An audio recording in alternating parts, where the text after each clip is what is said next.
spent even a few minutes. We've talked already about access forms. A form is just a different way of looking at the data in a table, different from the spreadsheet or data sheet view that is standard with Access. Let's look at that just for a review. Here are two views of some of the same information. At the top is the standard data sheet view that is displayed if you double-click on a table name under the Tables tab of the database window. And here is a form that displays the first record in that table. You can see that this information displayed here is the same as the first record here. It's really easy to create this sort of form. You can do it yourself using built-in features of Access. Let's look at that. I'm going to close this out, and it's going to say, oops, do you want to save it? No, I don't at this moment. By the way, notice how this information is displayed. All of the fields display in the same length, but the data is not the same length. If you'd like to increase the width of a field, move the cursor up, double-click, and the table will automatically jump out to the widest displayed data. Makes it much easier to see the information that you have there. Now let's close this table. Double-click here. Again, it's going to say, now look, you've changed the outline, the layout of this table. Do you want to save that?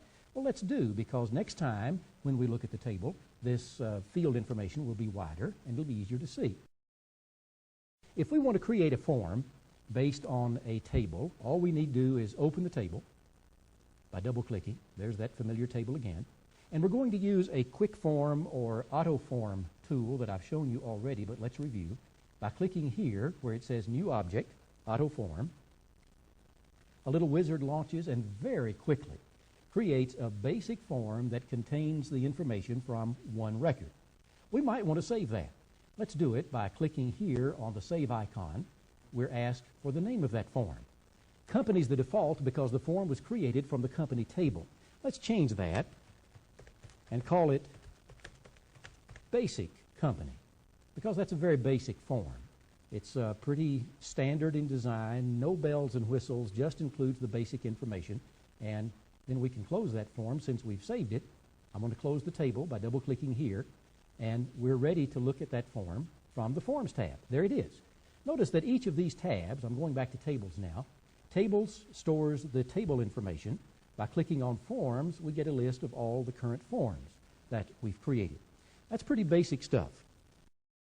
Notice that you can use